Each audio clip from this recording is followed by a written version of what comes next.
మదనపల్లె మృగం కులవర్ధన్ మృతిపై బాలిక తల్లి స్పందించింది. కులవర్ధన్ ఆత్మహత్యను ఆమె అంగీకరించడం లేదు. పోలీసుల అదుపులో ఉన్న కులవర్ధన్ ఎలా చనిపోయాడని ప్రశ్నిస్తోంది. ఆమె తల్లి కులవర్ధన్ మృతదేహం చూస్తే కానీ నమ్మలేమని చెప్తోంది.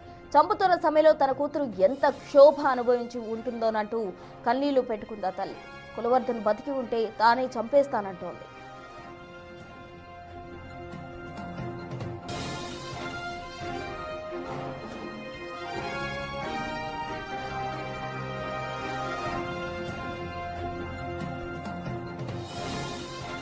కులవర్ధన్ లాంటి ఉన్మాదులకు చావే సరైన శిక్ష అంటున్న బాలిక తల్లితో మా ప్రతినిధి శివ ఫేస్ టు ఫేస్. దారుణ హత్య గురైనటువంటి బాలిక మృతదేహానికి కాసేపు క్రితం అంత్యక్రియలు పూర్తయి తల్లి స్వయంగా అంత్యక్రియల వద్ద కూడా స్వయంగా ఈ అంత్యక్రియల వద్దే కూడా కూర్చొని తమ అసలు ఆమె శోకసుందరలు మునిగిపోయారు. కనీసం మాట్లాడే పరిస్థితి కూడా బాలిక తల్లికి లేదు. ఆమె మృతదేహం ఎక్కడైతే ఉందో మృతదేహాన్ని పూడ్చిన ఘటనా స్థలం వద్దే ఆమె వచ్చి ఇక్కడే తమ ఆందోళన వ్యక్తం చేస్తున్నారు. తల్లి ఉన్నారు. అమ్మ చెప్పండి, మీరు అసలు ఎలా జరిగిందంట? జరిగిపోయిందో ఏమో జరిగిపోయింది. నా బిడ్డ అన్యాయం చేసి వెళ్ళిపోయింది. నా బిడ్డ ఆత్మశాంతి ఇచ్చిండు. వాడు చచ్చిపోయినాడు.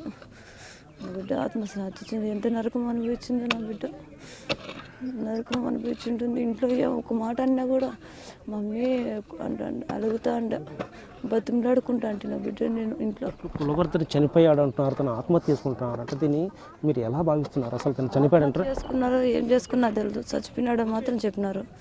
వాళ్ళు పోయి కన్ఫర్మ్ చేసుకున్నారు. ఇంకా వాళ్ళ అమ్మ నాన్న వాళ్ళ అమ్మ ఉంది. వాళ్ళ అమ్మ తెలిసింది అంటారు. ఆమె కనపడలే, ఎక్కడ పోయిందో తెలియదు. ఆమెనే వెతకండి. ఉన్మాదికి ఈ శిక్ష మీరు కరెక్ట్ అని భావిస్తున్నారా? కరెక్ట్ అనిపిస్తుంది. నా బిడ్డ ఆత్మ ఎంత నరకం అనిపించింది. నా బిడ్డ మాట్లాడలేను. ఒకవేళ అతను బ్రతికుంటే మీరు ఎలాంటి శిక్ష మీరు కోరుకునే వాళ్ళు? నేనే చంపేసిండు. నేనే చంపేస్తాము. కొంప పడగొట్టి పొలమును చంపేయాలి.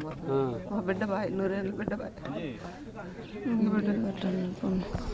తల్లి ఖచ్చితంగా అలాంటి ఉన్మాదులకు వాడు చనిపోయాడనే అంశాన్ని కూడా మాకు ఇప్పుడే కాసేపు క్రితమే తెలిసింది. అతనే చనిపోయినట్టు కూడా ధృవీకరణ కూడా వచ్చింది. అయితే ఇలాంటి ఒకవేళ బ్రతికుంటే ఖచ్చితంగా మేమే చంపేస్తాం బాలిక తల్లి చెప్తున్నారు. అయితే ఇలాంటి వారికి సమాజంలో బతికే అర్హత లేదు. ఖచ్చితంగా ఇలాంటి వారిని కఠినంగా శిక్షించాలి. అతనితో పాటు కూడా వాళ్ళ తల్లిని శిక్షించాలి. వాళ్ళ ఇంటిని కూలదోల్చాలంటూ కూడా తమ ఆవేదన వ్యక్తం చేస్తున్నారు. కెమెరా పర్సన్ సుదర్శన్తో శివ, బిగ్ టీవీ, రాయచోటి నుంచి. వస్తే అదే ఆఖరి రోజు అన్నారు ఏపీ సీఎం చంద్రబాబు. గతంలో చంద్రబాబు చేసిన వ్యాఖ్యలు ఇప్పుడు గుర్తు చేస్తున్నారు. సమాజంలో మహిళలపై, చిన్నపిల్లలపై అఘాత్యాలకు పాల్పడే ఉన్మాదుల్లో వణుకు పుట్టించడమే ఈ వ్యాఖ్య ముఖ్య ఉద్దేశం.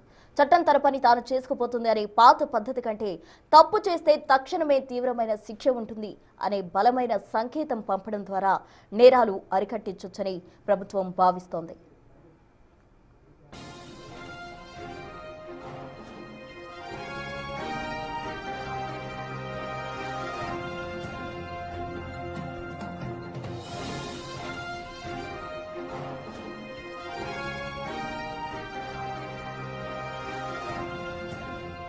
నాకు ఒక వారసత్వంగా ఒక సమస్య వచ్చింది.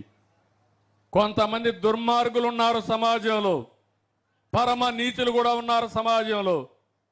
4 సంవత్సరాల పిల్లలపైన అత్యాచారాలు చేస్తున్నారంటే వీళ్ళు మనుషుల, మానవ, మృగాల ఒక్కసారి ఆలోచించుకోవాల్సిన అవసరం ఉంది.